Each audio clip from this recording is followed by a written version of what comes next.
지난주에는 우리가 안목의 정욕은 강력한 사탄의 최면술이라는 제목으로 에스겔 23장의 말씀을 선포했었습니다. 한 주간도 우리의 눈을 공격하는 이 눈싸움, 안목의 정욕과 싸워 승리하셨는지요?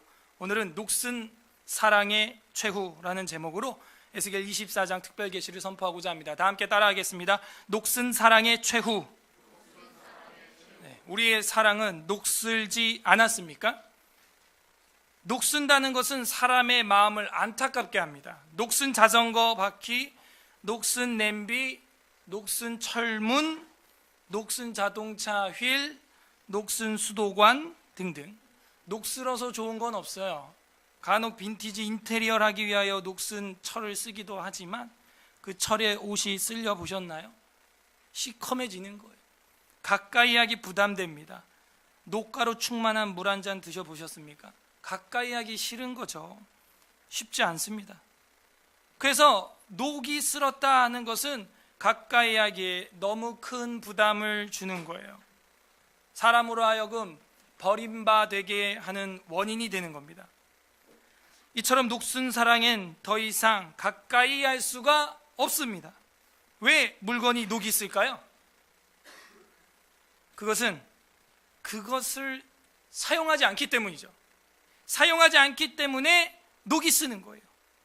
사용을 한다 해도 관리하지 않아요. 관리하지 않으면은 녹이 쓰는 거예요. 물건이 말입니다. 사랑도 녹이 쓸었다면 같은 이유예요. 사용하지 않았고 사용해 본 적 없고 사용하는 것 같아도 관리하지 않았다는 거예요. 소홀했다는 거예요. 그럼 녹이 쓰는 겁니다. 오늘 성경 본문에도 가마솥같이 튼튼한 예루살렘이 나옵니다. 하지만 그 예루살렘이 녹슬었다는 거예요. 녹슨 가마라는 거예요. 가까이 할 수 있겠습니까? 예루살렘이 왜 녹슬었죠? 사용하지 않아서. 무엇을? 사랑을. 관리하지 않았어요. 무엇을? 사랑을. 하나님과의 관계에서 사랑이 원활하게 소통되지 못하고 관리되지 못했다는 말입니다.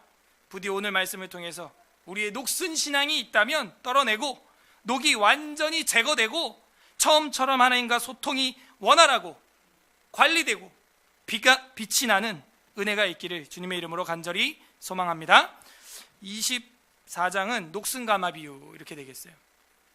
성경에 비유가 나옵니다. 비유가 없지 않아요. 근데 비유가 나오면 비유라고 말이 나오고 그 비유에 대한 원래 관념까지 해석이 다 나오기 때문에 내 나름대로 비유를 해석하는 사람들은 대체로 이단들이에요. 조심하셔야 됩니다. 대체로 이단들이에요. 비유, 성경은 다 비유로 되어 있다. 이런 이단들이 지금 아주 대박이 나고 있어요. 신천지, 그 다음에 은혜롭교회라고 있어요. 은혜롭교회. 이번 주에도 저한테 와서 저를 전도하려고 하더라고.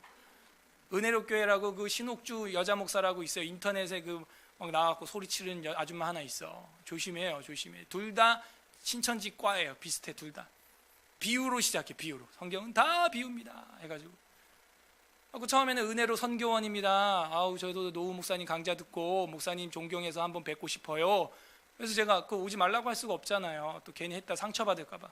오겠대요. 와가지고는 2시간 동안 이야기를 하는데 결론은 그거야. 자기네 여기 오라는 거지.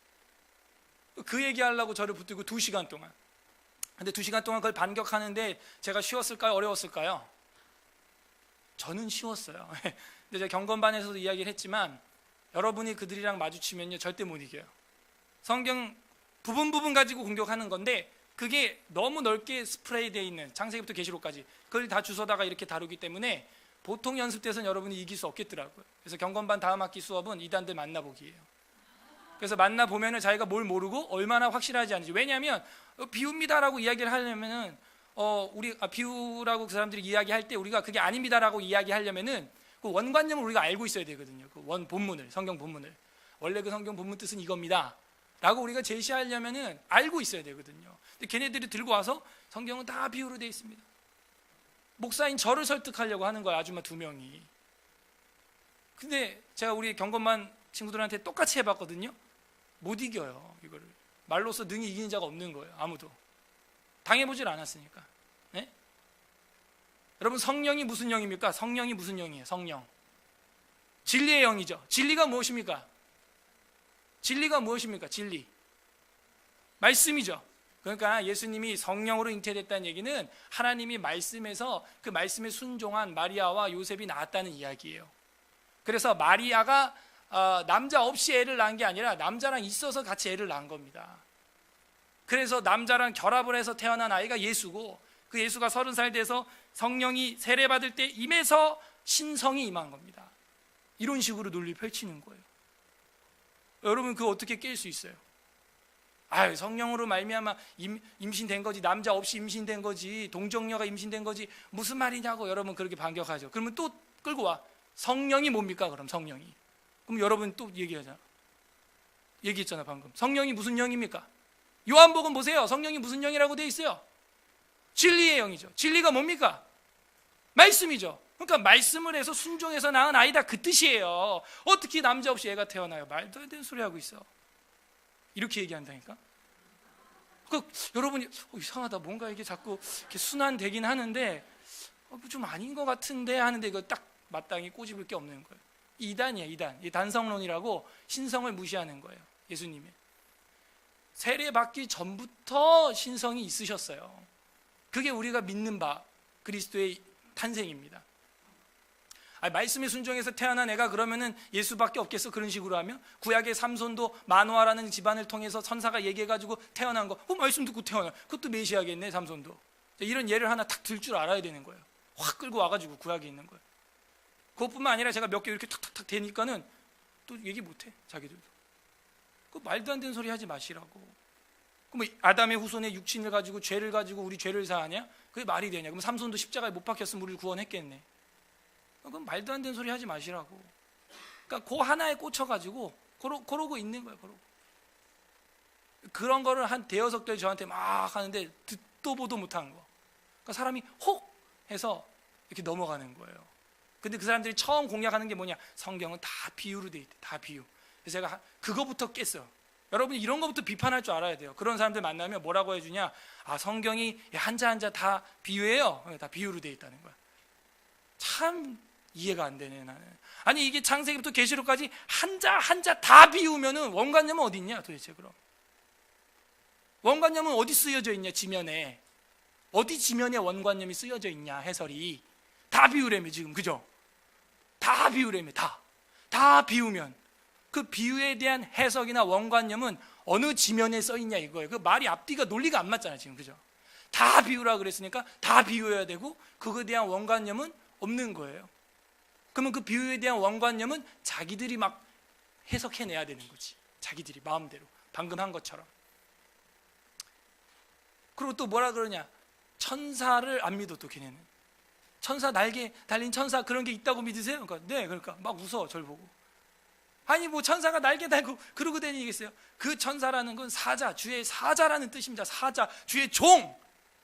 여러분 뭐라 그럴 거예요 그럼? 헬라어로 보세요. 그게 주의 종이라고 돼 있어요. 주의 종, 주의 사자. 예? 여러분 뭐라고 대답할 거예요? 그러니까 천사는 그 하나님의 일꾼들을 두고 이야기를 하는 겁니다. 뭐 우리도 천사를 봤어야지 뭐, 그죠? 할 말이 있어요? 할 말이 있어야죠. 할 말이 딱 안 떠오르죠. 그러니까 괜히 그냥 묻지마 폭행 한번 당한 것 같잖아요, 그죠? 뭐지 이건? 한 번도 이런 걸 시스템을 접해본 적이 없는 거예요. 빨리 구약이랑 신약에 있는 그 천사의 형체, 실체에 대해서 본문들이 쫙 떠올라야 되는 거예요. 케루빔, 세라핌, 가브리엘, 미카엘, 그들의 형상이 다 나오잖아요 성경에. 날개가 6인데 둘은 눈을 가렸고 두는 날고 있고 두는 발을 가렸고 거룩하다 거룩하다 거룩하다. 어디 나와요? 이사야 6장 딱 이렇게 나와요. 혹시 회장님이 센 거야. 나머지는 다 이단에 끌려가 이제. 그럼 이제 그 팍팍 나와야 되는 거예요 그런 게. 예? 뻔한 거 아닙니까? 또 에스겔 우리 공부하고 있잖아요. 케루빔 몇 장에 나와요 에스겔? 10장하고 또 그 전에 에스겔 제일 초장에 나오잖아요. 1장에 케루빔에 관하여 두루도는 화영검. 창세기에도 그룹이 나오죠. 그룹. 그러니까 이런 게 막 관주가 돼야 되는데 이 연습이 안 되는 거예요. 그러니까 이단들을 여러분이 만나봐야 돼요. 비유로 돼 있다. 비유. 그죠? 오늘 24장 1절에도 비유로 돼 있다고 이야기를 시작은 합니다. 24장 3절에 나와요. 비유. 그렇다고 해서 여기 여러분이 홀딱 넘어가면 안 되는 거예요. 여기 비유 나왔으면 24장에 그거에 대한 해석도 나와 있습니다. 그걸 봐야지. 다 비유가 아니라니까. 그거 말고도 많아요. 엄청 많아요. 그래서 여러분들 이단들을 좀 만나보셔야 돼요. 만나보고 내가 이걸 답을 못하고 있구나 지금. 그 부분에 대해서 공부하시고 준비하시고. 이 에스겔 24장은 기존 교회에서 잘 설명 안 해요. 설교할 일도 없고 여기까지 오지도 않습니다. 여러분도 평생 오늘 아마 처음 볼 거예요. 24장을 한 절 한 절 읽고 해석하는 게 처음일 겁니다. 녹슨가마, 이게 뭘 이야기하느냐 생각을 해봐야겠는데, 1절에 아홉째 해 열째 달 엿째 날에 여호와의 말씀이 내게 임하여 이르시되, 이게 BC 약 588년이라는 거예요. 물론 절대연대로 또 따지면 또 틀려지겠지만 예루살렘 함락한 2년에서 3년 전이란 이야기입니다. 그래서 지금 포위되어 있는 상태예요. 그 2절에 나왔어요. 인간아, 너는 날짜 곧 오늘의 이름을 기록하라. 바벨론의 왕이 오늘 예루살렘에 가까이 왔다. 이렇게 되어 있죠. 가까이 왔다는 얘기는 포위했다 이 얘기입니다. 그러니까 지금 에스겔은요, 이 예루살렘에 있는 게 아니고 바벨론에 있는 게 맞고, 거기에서 원격으로 예루살렘의 상황을 하나님의 계시를 통해 예언하고 있는 것이죠. 포위되어 있구나 지금. 그래서 바벨론이 예루살렘을 포위한 때다, 우리가 그렇게 알고 있으면 되겠어요. 그래서 24장이 상반절이 아니라 뭐라 그럴까, 이 전반부, 에스겔 전반부의 결론입니다. 그리고 이제 다음 장부터는 예루살렘 멸망에 대한 이야기 안 나와요. 그냥 열방의 심판에 관한 이야기가 10장가량 나오고, 마지막 후반부 회복의 이야기가 나옵니다. 자, 에스겔의 전체 구조가 오후 강좌 시간에 뭐라 그랬어요? 뭐 하시고 뭐 하시는 하나님? 에스겔 뽑으시고 심으시는 하나님? 그런 거가요? 이게 비슷한 게 너무 많아요. 뽑으시고 심는 거는 예레미야고, 에스겔은 흩으시고 모으시는 하나님. 그러면 여기 24장이 그 흩어버리는 마지막 절정이 되고, 그리고 25장부터는 열방을 흩어버리는 하나님의 그 징계가 나오는 거죠. 즉 24장이 흩어버리는 이제 마지막 그 전반부의 끝이 되는 겁니다.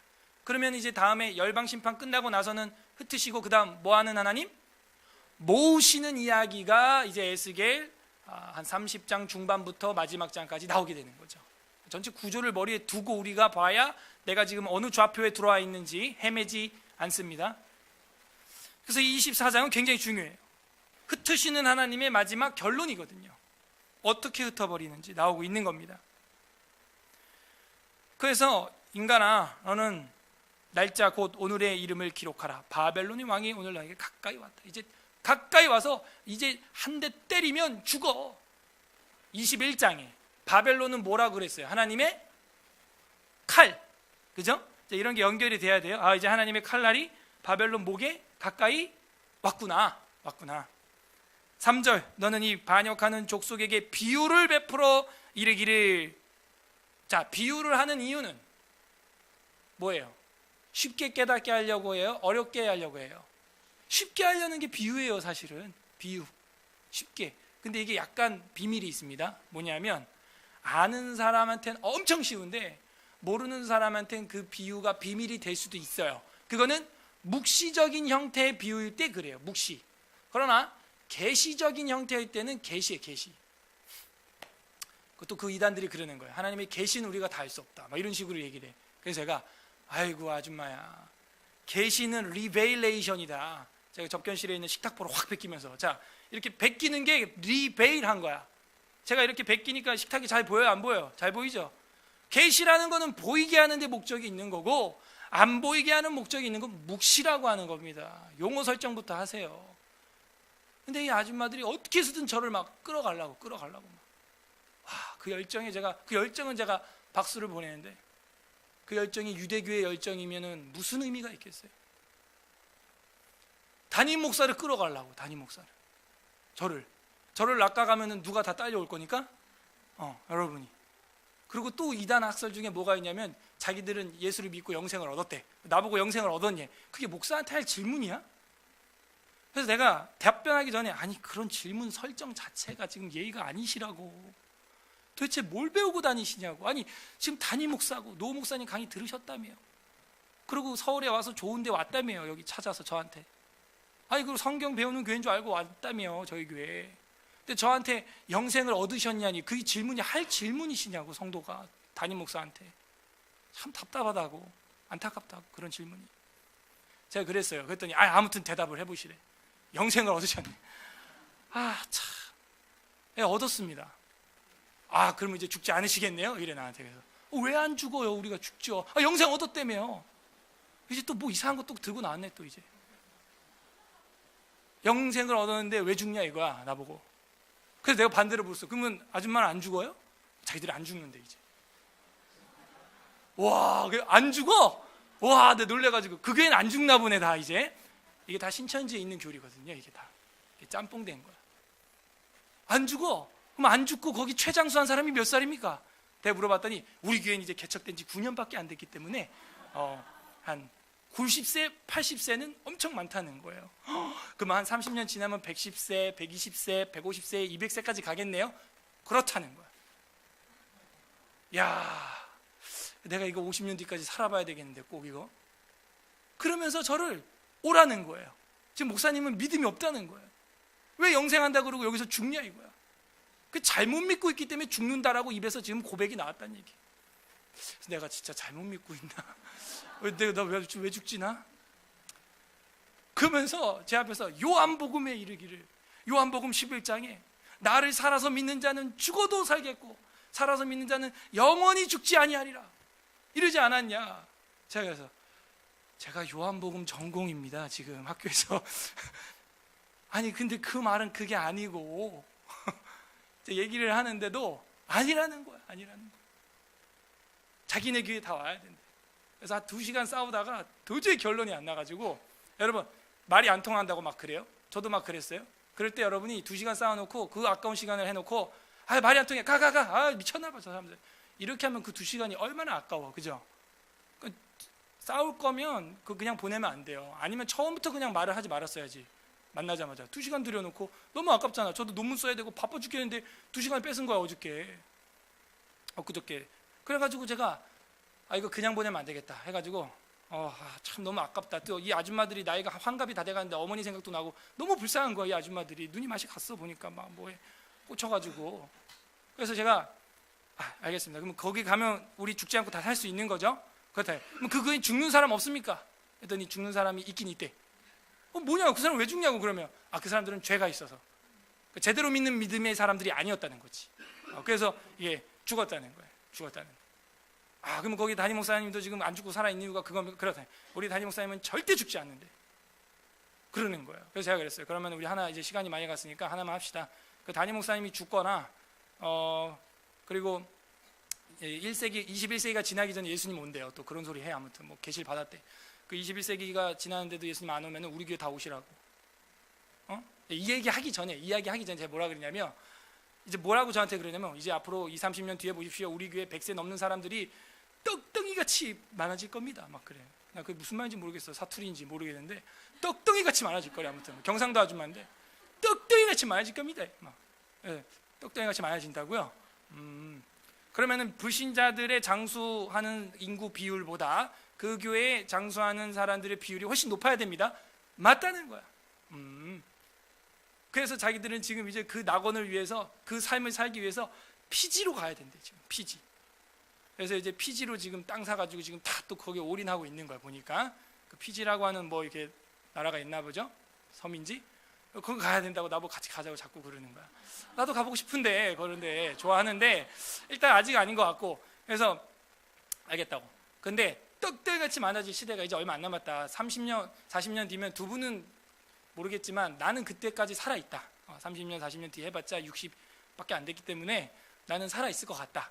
그때 거기에 장수하는 사람들이 떡떡이같이 많으면 내가 우리 교인 다 끌고 갈게. 우리도 떡떡이같이 장수해야 되잖아. 그죠? 한 120, 150 그죠? 살고 싶죠 여러분? 갈 거야 안 갈 거야 나랑? 진짜 그게 맞으면 가야죠. 150, 200까지 살면 갈 거야, 안 갈 거야? 왜 이렇게 믿음이 없어? 나 같으면 간다 진짜. 우리가 뭐 잘못된 거야 지금? 갈 거야, 안 갈 거예요? 가야 된다니까. 진짜 그렇게 되면 믿음이 없네 이분들이. 제가 간다 그랬어요. 그랬더니 어떻게 할 때 너무 놀랐어. 그 반응이. 저기 녹화 다 돼 있는데 접견실에 제가 가겠습니다 이러니까 그 말이 떨어지자마자 엄마 둘이 왔는데, 아줌마 둘이 왔는데, 됐다 마 됐다, 야 엄마 됐다 막 이러는 거야. 그래서 어머 이렇게 긍정적인 반응을 하는 사람이 여태껏 나 하나밖에 없는 거야. 그 수많은 사람들을 만나고 돌아다니는데 이것도 담임 목사가 이렇게 긍정적으로 어머 역시 젊은 목사님이 이성이 팍팍 돌아가네. 얘 막 다르네. 달라. 역시 젊어서 달라. 어메 좋다. 막 CD하고 DVD 책하고 막 꺼내가지고 막 나 막 주고 막. 그래서 내가 아이 알았다고, 내가 다 보겠다고. 근데 나도 하나 이제 제시를 하겠다고. 만약에 20, 30년 뒤에 그렇게 떡대기같이 안 많아지면 조용히 울면서 우리 교회 오시라고. 알겠다고. 그런데 절대 그런 일 없습니다. 이러는 절대 그런 일이 없대. 그러니까 알겠다고. 그건 그쪽 믿음이고 난 이쪽 믿음이 있으니까 아무튼 그거 하나 약속해 둡시다 오늘. 그러니까 알겠다는 거야. 근데 이단 사이비가요 머리 아주 짱구를 잘 써. 그걸 아주 몇십 년 뒤로 이렇게 잡아놓은 거야. 내가 볼 때 그 신옥주 나이가 많거든. 잘 죽어. 내가 볼 때는 20, 30년 뒤면 와은인데 간다고. 걔는 그냥 잘 먹고 잘 사다 피지에서 가든지 뭐 치매 걸리든지 갈 거야.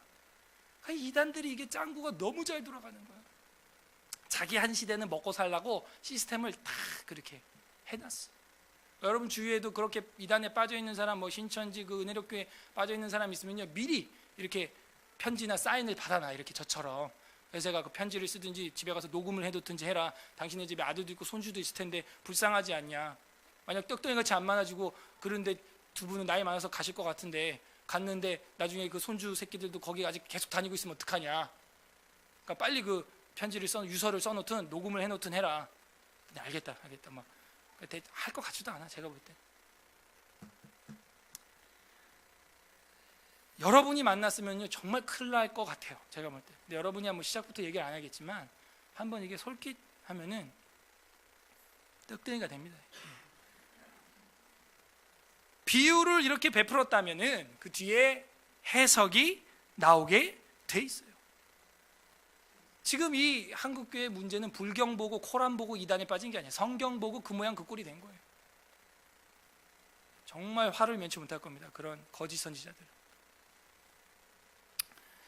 그래서 3절을 보면 제가 안타까워서 그래. 이 비유라는 거 이거 가지고 저한테 쑤시고 들어오는데 비유가 뭔지 계시가 뭔지 전혀 단어 설정도 안 돼 있고 개념도 없어요. 너는 이 번역하는 족속에 비유를 베풀어 이르기를 주 여호와께서 이같이 말씀하시기를 가마 하나를 걸라 했어요. 그러면 에세겔이 또 힘들게 가마를 겁니다. 이 가마가 뭐겠어요? 가마가 11장 3절에 기억나십니까? 이 예루살렘 고관들이 교만하면서 뭐라 그랬어요? 우리 예루살렘은 뭐다? 가마고 자기는 뭐래요? 그렇지. 그럼 이제 나랑 얘기가 되는 거예요. 그러니까 여러분들이 성경을 이게 한 단어 한 절 한 단어 한 단어 이제 다 봐야 돼. 알고 있어야 돼. 안 그러면 반격을 못 하나요? 반격을. 지금 가마가 뭔지 고기가 뭔지 그러면요 이 가마고기 비유에 여러분은 확 넘어가는 거예요. 그냥 거기다 딴 걸 막 집어넣어도 원관념을. 왜냐? 가마가 고기가 11장 3절에서 뭔지 기억이 안 나면 다른 걸 가지고 막 우겨도 말할 수 없는 벙어리인 거예요. 다행히 말을 많이 해주셔서 제가 안정감을 느끼는데 말 못하면 넘어가는 겁니다. 그냥 정확히 11장 3절에 가마는 예루살렘이요 고기는 그 타락한 고관들이 우리는 그 가마솥 안에 고기가 아니냐 하면서 교만 떨었잖아요. 교만. 기억나세요? 근데 하나님이 그 가마를 어떻게 한다는 이야기가 오늘 마지막 흩으시는 결론이라는 결론. 그러니까 이 24장을 본 적도 없고 11장은 아예 꿈에도 안 나타나니까 뭐 이런 비유를 가지고 이단들이 공격을 해도 그냥 속수무책으로 당할 수밖에 없는 거예요. 정확히 11장 3절에서는 이 가마는 예루살렘, 고기는 교만한 자들이다 하는 거예요. 그런데 하나님이 그 자기들이 교만 떠는 그 말들을 철저히 무시하고 깨주겠다 이거예요. 하나님은 웃기지 마라. 니네가 고기에 뭐 이게 철벽 성이라고 철가마라고? 내가 완전 끝장을 내주겠어. 이 가마 안에서. 그냥 어떻게 끝장을 내냐? 4절 5절 그 가마를 건 후에 그럼 이제 이 에스겔이 거는 거예요. 걸고 막 이제 불 뗍니다. 그러면 사람들이 와서 물어봐요. 야, 너 뭐 하냐 지금? 뭐 수육을 하냐? 아니면은 뭐 지금 뭐 불 떼냐? 뭐 고기 뭐 국 끓이냐? 이러면은요 설교할 기회가 되는 거예요. 이 가마는 무엇인데? 하면서 이제 설교를 막 하는 컨텐츠 포인트가 되는 겁니다. 건 후에 물을 붓고 양떼 한 마리, 이게 한 마리라는 번역이 사실 히브리어에 보면요 정확히 이렇게 없어요. 그래서 한 마리라고 하기에는 조금 적합하진 않습니다. 이전 개역 한글에는 한 마리라는 단어도 없어요. 그래서 양떼에서 고기를 골라 각을 뜨고 그 넓적다리와 어깨고기가 뭐예요? 왜 또 안 먹어본 것처럼 그래요? 등심이라 그럽니다. 예. 진짜로 이거 등심이에요. 그리고 좋은 고기 덩이, 모든 좋은 덩이를 그 가운데서 모아 넣으며 고른 뼈를 가득히 담고 그 뼈를 위하여 가마 밑에 나무를 쌓아놓고 잘 삶되 가마 속에 뼈가 물렁물렁하도록 삶아버려서 삶아 죽이겠다는. 지금 누가 가까이 왔어요? 예루살렘. 정확히 비유가 되는 거예요. 바벨론이 그 화력이 되는 거예요. 화력이 되고 그 예루살렘을 아주 그 안에서 쪄 죽여. 삶아서 막 힘들게 굶겨 죽이고 애들 삶아 먹게 만들고 지의 새끼를 자기가 낳는데 자기 아들을 삶아 먹게 만들고 말이죠. 막 그렇게 한다는 거예요. 뼈가 말랑말랑할 정도로 하겠다. 여기서도 뼈를 우리가 알아놔야 되는 거예요. 이 뼈가 뭐냐면 저 뒤에 나오는 마른 뼈 환상의 그 뼈예요. 그 뼈의 출처도 모르고 마른 뼈 보고 대언하여 이르되 군대가 되라 생기야 불어라 해서 많은 군대가 됐다고. 그 뼈가 무슨 개뼈다귀인지 사람뼈다귀인지 알지도 못하고. 그러니까 뼈다귀도 알려면요 사실 이 24장부터 최소한 알아야 저 뒤에 가서 37장 8장 가서 그 뼈가 어디서 왔는지 이해하게 돼요. 여러분 도가니탕이나 뼈 국 끓여 보시면은 완전 물렁물렁할 정도로 살이 그냥 훌훌훌 떨어져 나갈 정도로 삼계탕을 삶듯 막 해보셨을 거야. 하면은 그 뼈가 밖에 탁 꺼내놓으면 어떻게 돼요? 바싹 말라. 그런 거 팔팔 끓였던 뼈는 하얗게 바싹 말라요. 그 상태가 저 뒤에 37장 8장에 나오는 겁니다. 그러니까 그런 것도 우리가 지금 인지를 해둬야 뭔 줄 알아요. 그 뼈는 하나님의 진노의 결과물인 거예요. 결과물. 자 6절에 그러므로 주 여호와께서 이같이 말씀하셨느니라 피 흘린 성읍 녹슨 가마 이렇게 되어 있어요. 이게 그냥 가마가 아니네. 보니까 안에 녹이 있네. 녹이 뭘까? 곧 그 속에 녹을 없이 하지 아니한 가마요 화 있을진저 제비 뽑을 것도 없이. 무슨 고기를 제비를 뽑나? 옛날에는요 사람을 죽일 때 에브라임 지파나 뭐 한 줄 사람은 죽이고 뭐 두 줄 사람은 살리고 뭐 그런 거 있어요. 그러니까 어떤 사람은 살리고 어떤 사람은 죽이고 해서 그 포로 수를 줄이는 그런 전쟁 후에 하는 뭐라 그럴까 통상례가 있습니다. 근데 이 전쟁에는 그런 거 없다는 거예요. 그냥 뭐 누구는 살리고 키 큰 사람은 살리고 작은 사람 죽이고 그런 거 없어. 다 죽여 그냥. 그 얘기입니다. 제비 뽑을 것도 없이라는 말이 그런 의미에서 나온 거예요. 제비 뽑을 것도 없이 그 덩이를 하나하나 꺼낼지어다. 그 덩이는 고기들이죠. 사람들이죠. 그 피가 그 가운데 있으며 피를 땅에 쏟아 티끌에 덮이지 않게 하고 덮이게 하지 않고 맨 바위 위에 그냥 고기를 쫙 그냥 다 뿌려놔라 이거예요. 얼마나 또 바싹 마르겠어요. 그래서 가마니 속의 고기는 예루살렘 성의 백성들을 이야기하고 있다 하는 것입니다. 내가 그 피를 맨 바위에 두고 덮이지 아니하게 함은 분노를 나타내어 보응하려 함이로다. 그러니까 하나님의 진노라는 거예요. 분노. 그래서 고기를 갖다가 그냥 확 갖다 뿌려놨어요. 그러므로 주 여호와께서 이같이 말씀하셨느니라 화 있을진저 피를 흘린 성읍이여 내가 또 나무 무더기를 크게 할지라 나무를 많이 쌓고 불을 피워 그 고기를 삶아 녹이고 국물을 졸이고 그 뼈를 태우고. 이게 요리하려는 목적이 아니라는 걸 우리는 빨리 눈치를 채야 돼요. 녹이고 졸이고 태우고. 뭐 요리사가 이게 요리를 하려면 이러면 안 되죠. 이거는 뭔가 어떤 비유가 있는 거죠. 정말. 11절 가마가 빈 후에는 숯불 위에 놓아 뜨겁게 하며. 가마가 비었는데 왜 빈 가마를 숯불 위에 올려놓을까? 뜨겁게 달굴까? 왜 빨갛게? 뜨겁게 하며 그 가마에 놋을 달궈서 그 속에 더러운 것을 녹게 하며 녹이 소멸되게 하라. 아하, 그러면 그 녹슨 할 때 그 녹은 뭔 것 같아요? 예, 더러운 죄악들을 이야기하는 겁니다. 더러운 죄악들. 그래서 하나님이 그 죄악들에 의하여 질투하셨죠. 지난주에 기억나세요? 25절에 23장 25절에 내가 너를 향하여 질투 여호와 긴나, 기억나세요? 예, 긴나, 행음하고 음행하는 걸로 말미암아 하나님이 긴나, 질투한다 그랬죠. 질투. 그 질투가 뭐냐? 이 녹슨 가마의 때야, 때로 지금 나타나 있는 거예요. 녹으로 나타나고 있는 겁니다. 12절 이 성읍이 수고함으로 스스로 피곤하나 많은 녹이 속에서 벗겨지지 아니하며 불에서도 없어지지 아니하노다. 얼마나 끈적끈적 녹이 쩔어붙었는지 벗어지지도 않아요. 벗어지지도 않아. 에? 그렇게 혼나고 매를 맞고도 돌아오지 않아요. 그렇게 불로 연단받고도 회심하지 않는다는 거예요. 우리도 인생을 살면서 환난과 핍박을 당했고 고통을 당했으면 이제는 주님께로 돌아와야 할 때인 겁니다. 돌아와야 할 때예요. 안 그러면 녹슨 가마랑 똑같아요. 13절 너의 더러운 것들 중에 음란이 그 하나이니라. 내가 너를 깨끗하게 하나 네가 깨끗하여지지 아니하여 하니 내가 네게 향한 분노를 풀기 전에는 네 더러움이 다시 깨끗하여지지 아니하리라. 여러분도 사랑하는 배우자가 애인이 더러운 짓을 하고 음행을 저지르고 왔다면 그거 보자마자 악수할 수 있겠어요? 야 더러워, 너랑 밥도 먹기 싫어. 이런 말이 자연스럽게 나오는 거예요. 어딜 만져? 손 만지지 마. 더러워 죽겠어. 화나니까, 질투나니까. 그러면 그 여인의 질투를 어떻게 잠재울 수 있을까요? 남자를 가마솥에 넣으면 돼요. 예. 그러면 이제 봐줄까? 이제 이렇게 되는 거지. 그게 하나님의 지금 상처예요. 상처. 1, 2년 사랑했습니까? 하나님이 10년, 20년 사랑한 게 아니라냐. 1, 200년 사랑한 게 아니잖아요. 지금 수백 년을 한결같이 창세로부터 사랑해 오고 있는데 이건 좀 심한 것 같아요. 창세로부터 참고 참으면서 이제 또 한번 겨우 하나님이 속마음 이야기하는데 예언자를 통해 하는 거죠. 14절에 우리 다 함께 읽겠습니다. 시작. 나 여호와가 말하였은즉 그 일이 이루어질지라. 내가 돌이키지도 아니하고 아끼지도 아니하며 뉘우치지도 아니하고 행하리니 그들이 내 모든 행위대로 너를 재판하리라. 주 여호와의 말씀이니라. 그래서 이 14절까지만 읽으면 되게 끔찍하죠.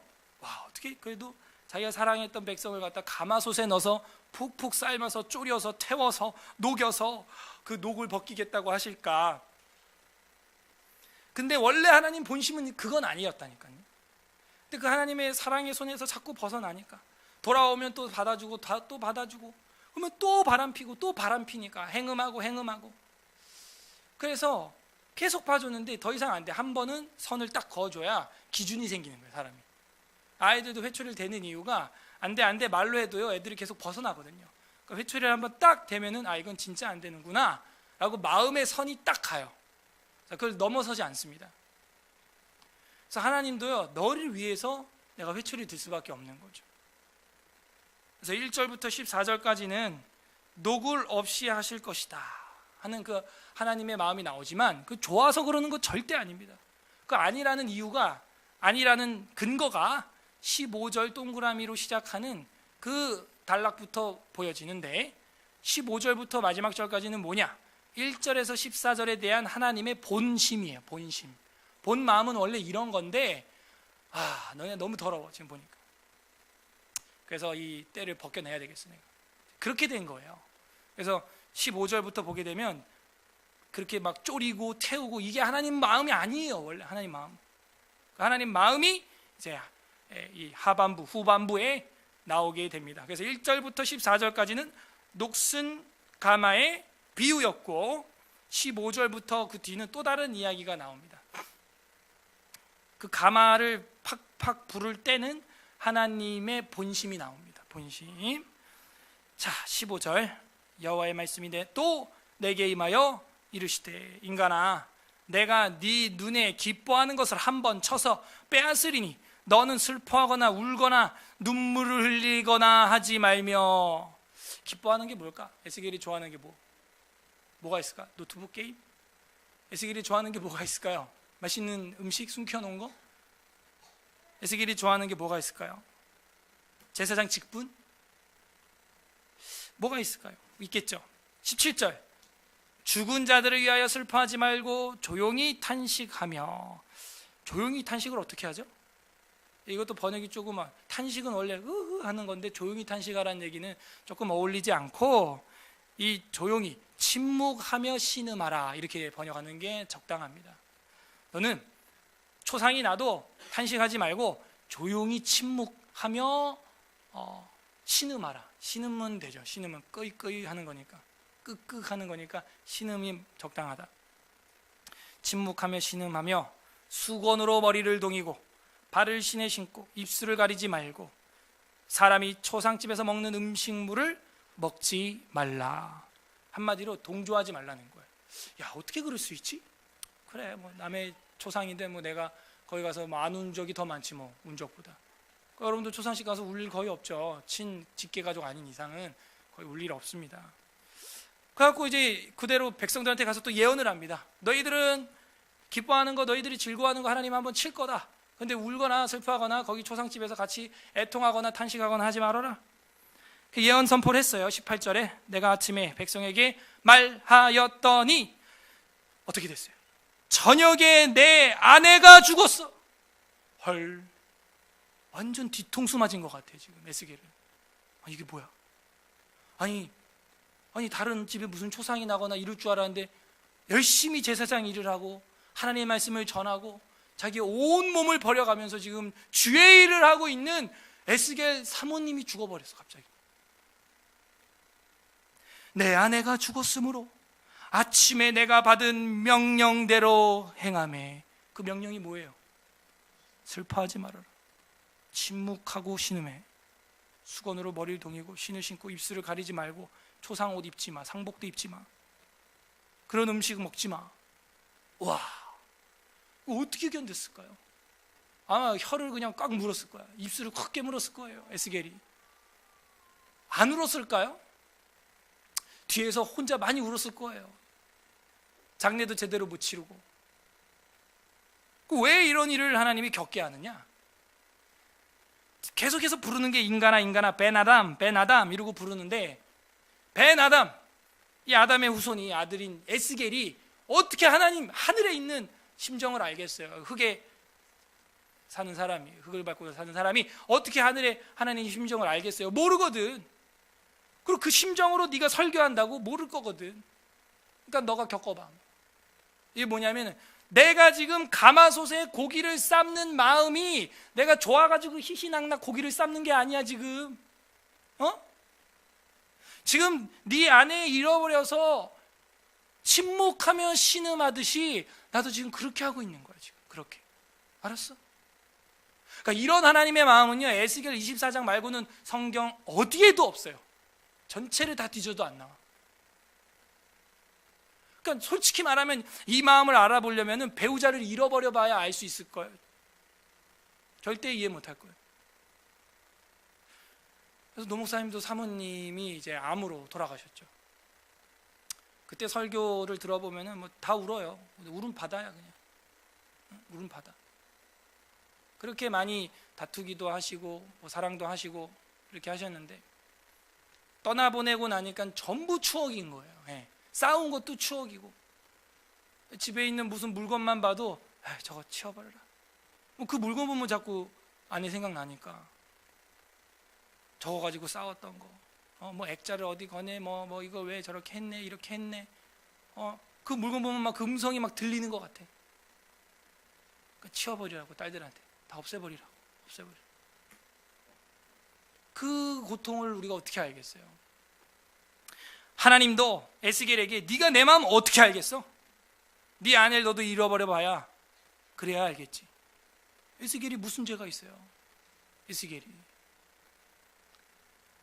그래서 이 기뻐하는 것이라고 하는 것은 애정이라고 하는 히브리어입니다. 사실은 기뻐하는 것을 내가 한번 친다 할 때 이거는 네가 사랑하는 거, 네가 아름다워하는 거, 네가 사랑스러워하는 거, 너의 욕망의 대상. 영어로는 desire 이렇게 돼 있어요. 그러니까 이게 그냥 기뻐 이 정도가 아니라니까, 엄청난 갈망과 욕망으로 내가 기뻐하는 거, desire라고 돼 있다니까요. 그걸 하나님이 쳐버리겠다는 거예요. 쳐버리겠다.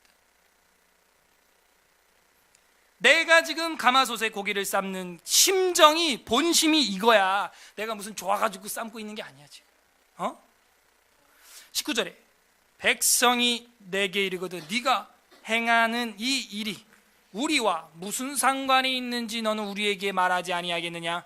그러니까 초상이 났는데도 이 에스겔이 그렇게 안 하는 거예요. 일반적인 초상을 탄식을 안 하니까 저것도 뭔가 메시지가 있나 보다 해서 사람들이 와서 물어봐. 네가 하는 행동이 우리에게 무슨 상관이 있는지 너는 우리에게 말하지 아니하겠느냐. 그러면 이제 설교를 또 하는 거죠. 내 아내가 이렇게 떠난 것처럼 지금 예루살렘이 하나님을 떠났고 내 아내가 죽은 것처럼 예루살렘이 이제 죽는다 하는 거야. 죽는다. 내 사랑하는 성도가 죽는다. 지금 나를 떠나 죽고 있다. 지금 죽어가고 있다. 죽어가고 있다. 그 이야기를 지금 하는 거예요. 20절에 내가 그들에게 대답하기를 여호와께서 여호와의 말씀이 내게 임하여 이르시기되 너는 이스라엘 족속에게 이르기를 주 여호와의 말씀에 내 성소는 너희 세력의 영광이요 너희 눈의 기쁨이요 너희 마음의 아낌이 되거니와 내가 더럽힐 것이며 너희의 버려둔 자녀를 칼에 엎드러지게 할지니라.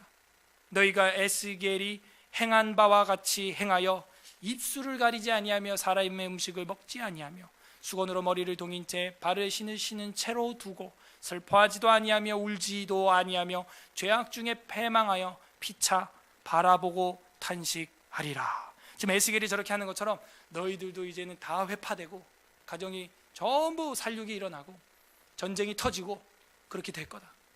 무슨 얘기입니까? 장례 치르고 애통할 시간조차 없이 그냥 망연자실 일을 당하고 만다는 거예요. 이같이 24절 에스겔이 너희에게 표징이 되리니 그 민족의 지도자 에스겔이 먼저 그걸 당한 거예요. 그러니까 에스겔이 표징이 된대요. 표징. 옛날에 그래서 제가 설교 제목이 뭐가 있어요? 나는 너의 징조. 기억나세요? 나는 너의 징조다. 징조가 되는 거예요. 에스겔의 하나의 행동이 이 백성을 대표하는 그 행동이 징조가 되는 거예요. 징조가. 표징이 되리니 그가 행한 대로 너희가 다 행할지니라. 이 일이 이루어지면 거기 밑줄을 쳐야겠네. 내가 주 여호와인 줄을 너희가 알리라. 문제는 이거예요. 여호와 하나님이 누군지 모르는 거예요. 하나님이 어떤 분인지 모르는 거예요. 이 값비싼 대가를 치르고서야 알게 되는 겁니다. 우리나라 건국도 사실은 하나님이 보호하사 우리나라 만세된 거 아니에요? 안 그러면 우리가 일본 손에서 일제치하에서 벗어날 수 없는 거예요. 전쟁 통해서 우리는 그냥 다 적과 통일되고 우리도 공산주의 되는 거예요. 그냥 이 작은 것들도 우리가 하나님 앞에 감사해야 돼요. 작은 일이 아닙니다. 큰 일입니다. 내가 주 여호와인 줄 너희가 알리라. 알아야죠. 우리가 하라 하셨느니라 하면서 이제 결론이 이제 끝에 나오게 되는데 인간아 내가 그 힘과 그 즐거워하는 영광과 그 눈이 기뻐하는 것과 그 마음이 간절하게 생각하는 자녀를 데려가는 날 곧 그날에 도피한 자가 내게 나와서 내 귀에 그 일을 들려주지 아니하겠느냐. 이게 무슨 얘기냐면 예루살렘에서 그 엄청난 환란이 일어나면은 그 성에서 튀어나가서 가마솥에서 튀어나가서 도피한 자가 나와가지고 에스겔과 함께 있는 사람들한테 와서 전해준다는 거예요. 그 소식을. 27절 다 같이 마지막 절 읽겠습니다. 시작. 그날에 네 입이 열려서 도피한 자에게 말하고 다시는 잠잠하지 아니하리라. 이같이 너는 그들에게 표징이 되고 그들은 내가 여호와인 줄 알리라. 2번 반복됐으면 강조죠. 아까도 에스겔이 너희의 표징이 되고 내가 주 여호와인 줄 알리라. 그러니까 우리의 문제는 뭐냐? 여호와 하나님을 모르는 데서 시작되는 거예요. 모르는 데서. 알면은 정말 알면은 믿죠. 우리가 정말 알면 믿죠. 그렇게. 근데 아는 게 아닌 거예요. 그냥 교회만 왔다 갔다 한 거예요. 몰라요. 예루살렘 안에 있으면서 이거는 우리 에스라 교회는 가마요. 나는 서울 에스라 교회 고기 같은 존재 아니냐. 이러고 있는 거예요. 그럼 하나님 뭐래? 에스라 교회를 삶아버려. 이렇게 되는 거예요. 그러니까 우리가 인지를 잘해야 되는 거예요. 내가 정말 고기라서 고기라고 하는 건지 자칭 고기라고 하는 건지. 하나님이 인정해 줘야 되는 거거든요. 하나님이. 지금 하나님은 어떤 고통? 아내를 잃어버린 고통 중에서 지금 신음하고 있어요. 하나님이. 그러니까 24장 1절부터 14절까지는 녹을 없이 하시는 것, 녹슨 가마를 불태우는 것. 그런데 15절부터 마지막 절은 그 불태우는 하나님의 심정, 그 마음. 에스겔이 아내를, 사랑하는 사람을 잃어버린 것과 같은 슬픔. 근데 울지도 못해. 입술 꽉 깨물고 침묵하며 신음하면서 하는 거예요. 울면서, 울면서. 이런 모습이요, 이런 하나님의 모습이, 감정적인 모습이 이 에스겔 24장 말고는 없다는 거예요. 그러니까 이거를 우리가 뼈저리게 느끼려면 우리도 그런 사랑을 해보거나 경험해보면요, 뼈저리게 느껴지겠죠. 그래서 늘 하는 얘기잖아요. 착하고 아름다운 배우자를 만나면 결혼 생활이 행복할 것이로되, 고약한 이 예루살렘 같은 아내와 남편을 만나면 바야흐로 신학자가 된다. 성경이 다 깨달아지고 하나님의 마음이 24장이 그냥 내 이야기 같고 이렇게 된다는 거예요. 침묵으로 신음하고 계시는 하나님 아버지, 애곡조차 못하시면서 넋을 놓고 계시는 하나님, 그리고 예루살렘 주민들은 다른 것을 향하여 욕망을 불사지르고 있는 거예요. 정리하겠습니다. 녹슨 가마를 보고 안타까워하듯 아내를 잃어버린 고통만큼 내 삶에 하나님의 말씀과 기도를 잃어버린 것을 우리는 안타까워해야 되는 거예요. 아내를 잃어버린, 남편을 잃어버린 것만큼 안타까워해야 되는데, 뭘 안타까워해야 되냐? 내 삶에 하나님 없음, 그걸 안타까워해야 되는 거예요. 마치 내 아내와 남편이 죽은 것처럼 내 삶에 하나님의 말씀과 기도가 없음을 안타까워해야 돼요. 신음해야 되는 겁니다.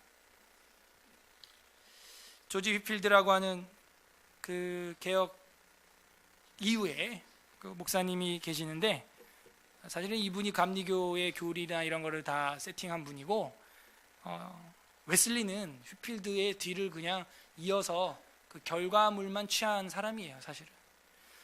그래서 웨슬리가 뭐 감리교 창시자다 뭐 그런 말 하는데, 시작은 그렇게 했지만 그 파운데이션을 조지 휘필드라고 하는 사람이 다 세워놨고 대단한 종입니다. 아무튼 그 조지 휘필드 목사님이 이런 말을 했어요.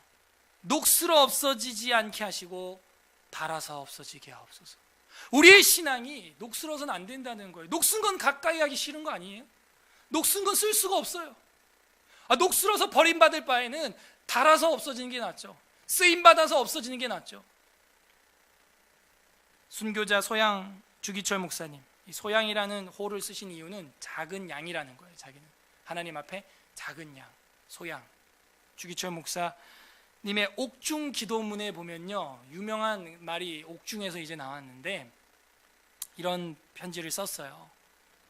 하도 고문을 당하고 주변에서도 적당히 타협하라고 막 이러니까 이런 젊은 나이의 목사님이 이런 말을 하셨어요. 소나무는 죽기 전에 찍어야 푸른 것이고 백합화는 시들기 전에 떨어져야 향기롭습니다. 이런 각오를 딱 하신 거예요. 이 몸도 시들기 전에 주님 제단에 드려지길 바랍니다. 어떤 이는 나에게 왜 괜한 일로 목숨을 거느냐 말합니다. 또 다른 이는 가족 생각은 않고 자기 의지만 주장한다고 말합니다. 또한 친구는 이제 적절히 타협하고 먼 훗날을 기약해서 한 걸음 물러서자고 합니다. 나 어찌 죽음이 무섭다고 주님을 모른 채 하겠습니까? 우리 중에 누구든지 자기를 위하여 사는 자가 없고 자기를 위하여 죽는 자도 없도다. 우리가 살아도 주를 위하여 살고 죽어도 주를 위하여 죽나니 그러므로 사나 죽으나 우리가 주의 것이로다. 일사가고요. 나는 지난 7개월 동안 감옥에서 있으면서 특별히 5가지 종목을 들어 기도하는 시간이 많았습니다. 이 시간 그 기도의 내용을 중심으로 사랑하는 성도들 앞에 5 종목의 나의 기원을 제목으로 말씀을 드리고자 합니다 하면서 5달락으로 편지를 썼어요. 다 읽을 수는 없고 5개는 요약을 하면, 첫 번째, 죽음의 권세를 이기게 하여 주시옵소서. 이게 기도 제목이었대요. 두 번째, 장기적인 고난을 견디게 하여 주시옵소서. 고난은 옵니다. 흔들릴 수 있어요. 우리 신앙은 고난이 없는 신앙이 아니고 고난이 왔는데 견디는 신앙인 거예요. 셋째, 노모와 처자와 교우를 주님께 부탁합니다. 넷째, 의에 살고 의에 죽게 하여 주시옵소서. 못합니다. 그리스도의 신부는 우상 때문에 정절을 잃어버리지 못합니다. 예수 그리스도의 신부는 세상 유혹 때문에 정절을 잃어버리지 못합니다. 의에 살고 의에 죽게 하여 주시옵소서. 다섯째, 내 영혼을 주님께 부탁합니다. 이러고 결국에는요 순교하고 돌아가셨어요. 100년이 지났지만 주규철 목사님의 신앙은 지금도 녹슬지 않았어요. 우리의 신앙 어떻게 해야 될까요? 결단이 필요해요. 결단. 반대로 결단은커녕 오히려 녹을 더 만들고 있지 않아요? 하나님과의 사랑의 관계는 윤활유는 이미 다 떨어졌고 관리는 아예 하지도 않고 녹슬어가고 있어요. 녹슬어 없어지지 마시고 달아서 없어지기를 바랍니다. 전도서 11장 9절 보겠습니다. 관련 구절, 전도서 11장 9절.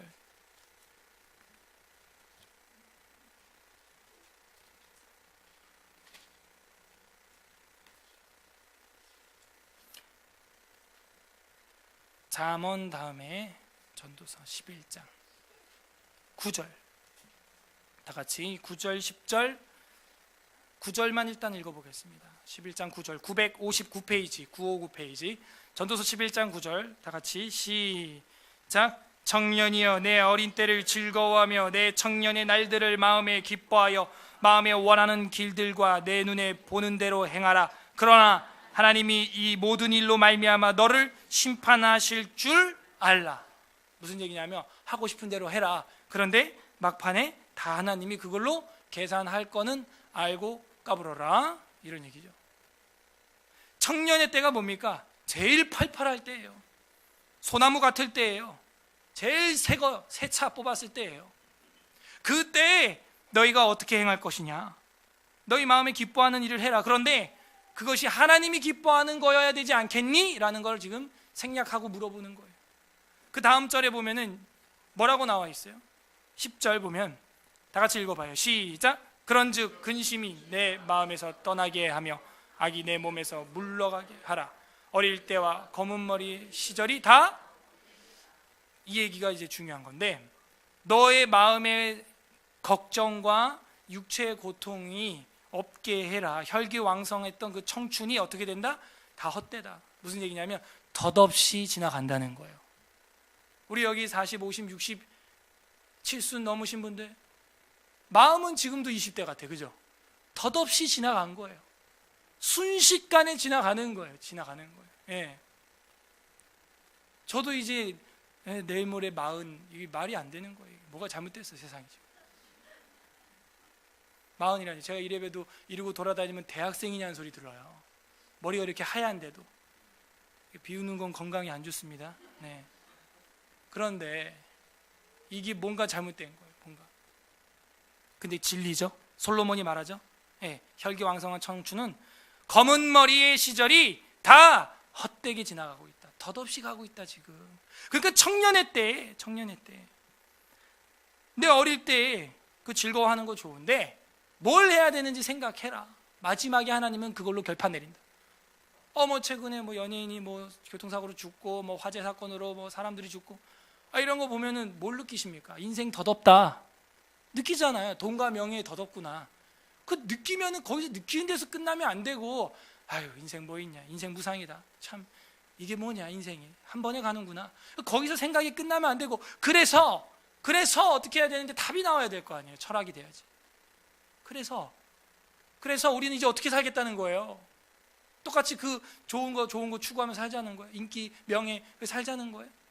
직장, 좋은 직장, 평생 직장, 정직원, 그 찾자는 거예요.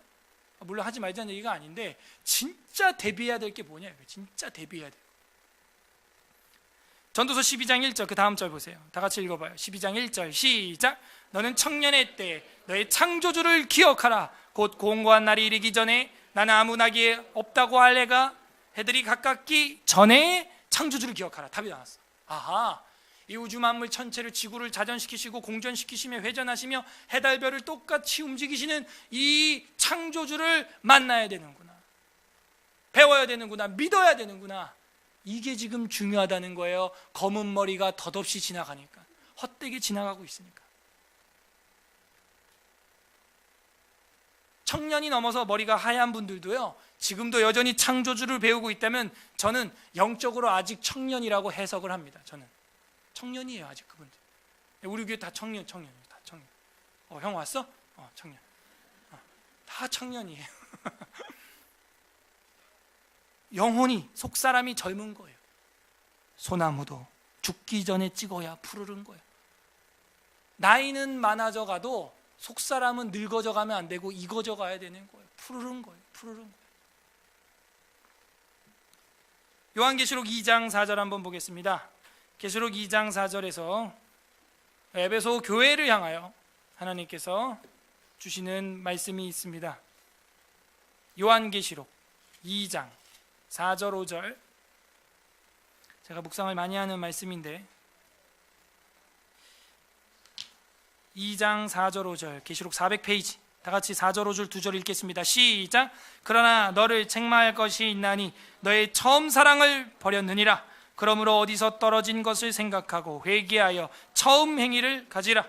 만일 그리하지 아니하고 회개하지 아니하면 내가 내게 가서 내 촛대를 그 자리에서 옮기리라. 촛대는 1장 20절에 보니까 교회라고 해석 다 돼 있어요. 이것도 비밀이고 비유인데, 비유가 나왔으면 원관념이 다 해석돼 있습니다, 성경에. 교회라고 그래요, 촛대가. 그래서 우리가 세례받은 입교한 성도들한테 7 촛대를 선물로 다 드렸는데, 집에다 딱 책상 위에 두고 볼 때마다 내가 세례받고 입교했으므로 나도 이제 교회의 일원이다, 나도 교회다, 하나님의 교회다, 이제 인지하라고 7 촛대를 선물로 드리는 건데, 그 촛대를 옮겨버리겠다는 얘기는 그 교회가 없어진다는 얘기죠. 없어진다는 얘기. 왜? 처음 사랑을 버렸다.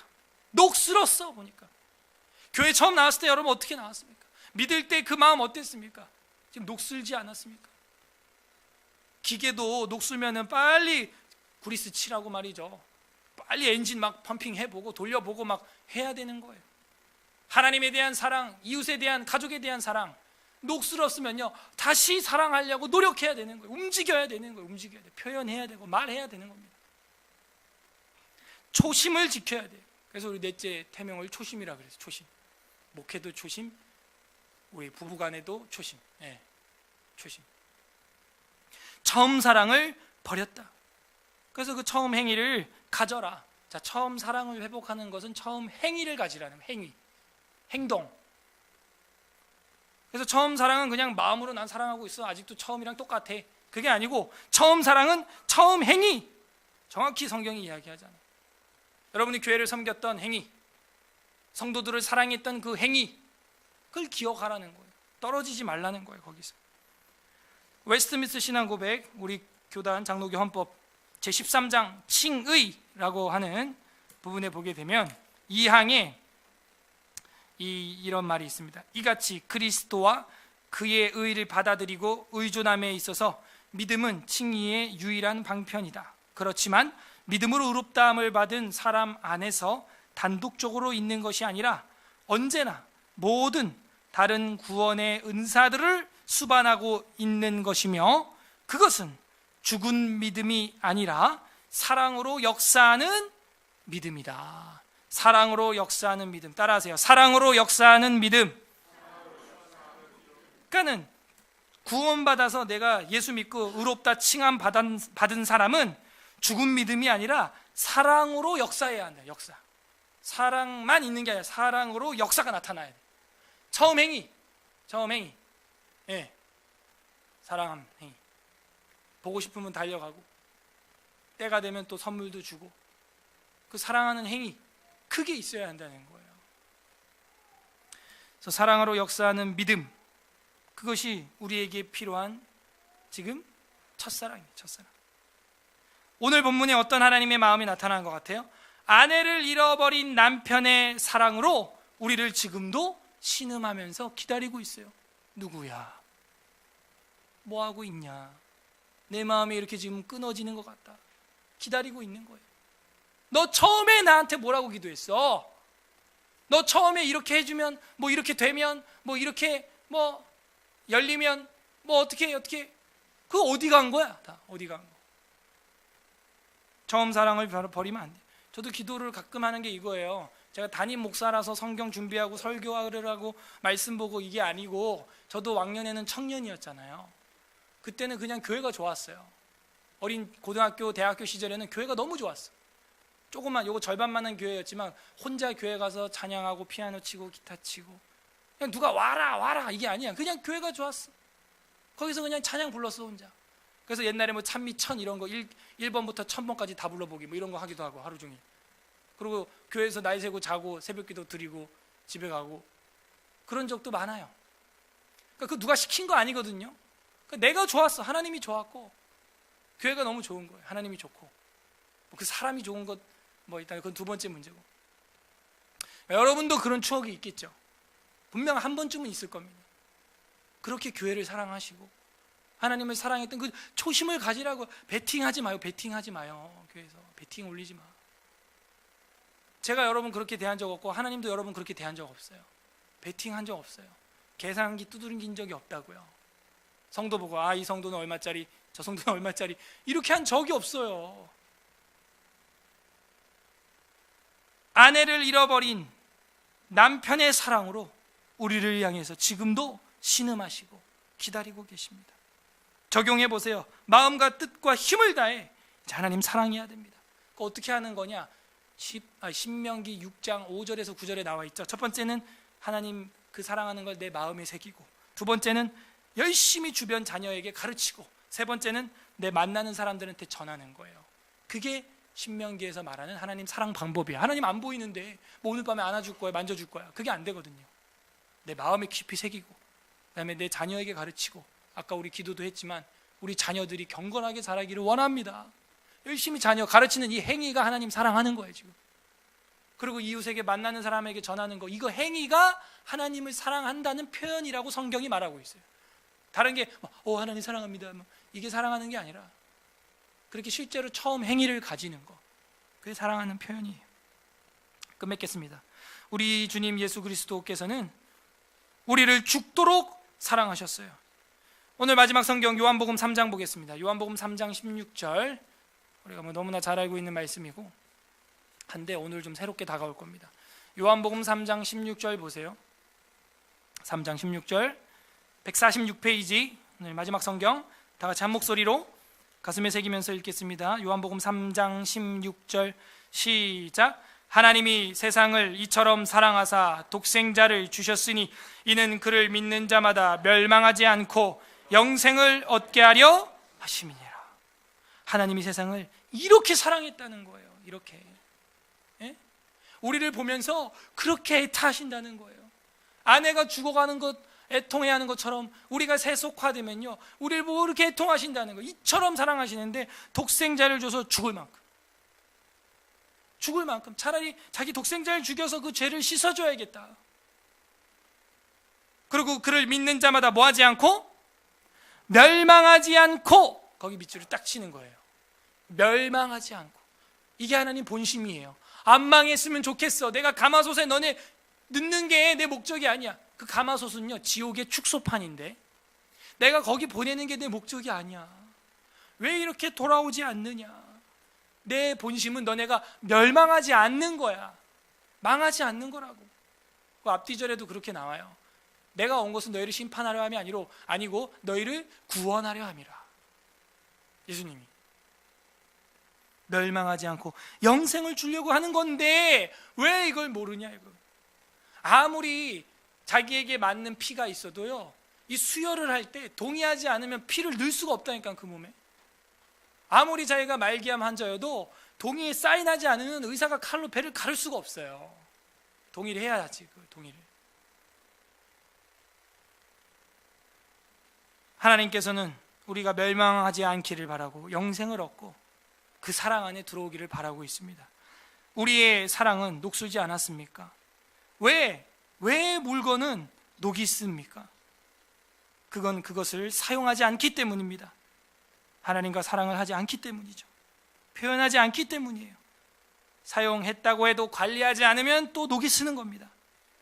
사랑도 녹이 쓸었다면 버림받을 수밖에 없어요.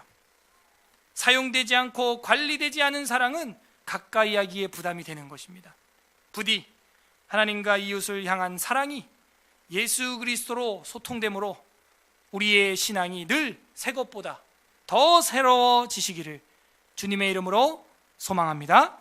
우리의 사랑은 녹슬지 않았습니까? 우리 다 함께 말씀을 생각하면서 기도하겠습니다. 첫 번째, 이 시간 기도할 때 하나님, 옛날에는 왕년에는 정말 신앙생활 열심히 하고 잘 나갔던 저였는데 그거 기억하면서 지금도 가마솥인 줄 알고 하나님, 내가 가마솥이라고 교만했던 것, 그 안에 고기라고 자만했던 것, 그래서 지금 녹슬어 있는 것 용서하여 주시옵소서.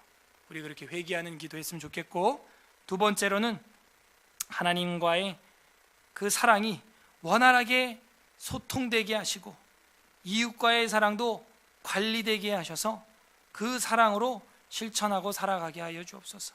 세 번째로는 녹슬어 없어지지 않게 하시고 닳아서 없어지는 인생 되게 하여 주시옵소서. 우리 다 함께 말씀을 생각하면서 기도하도록 하겠습니다. 기도하겠습니다. 하나님 아버지, 감사드립니다. 저희들이 옛날의 신앙, 옛날에 잘 나갔던 신앙 생각하면서 지금도 내가 가마솥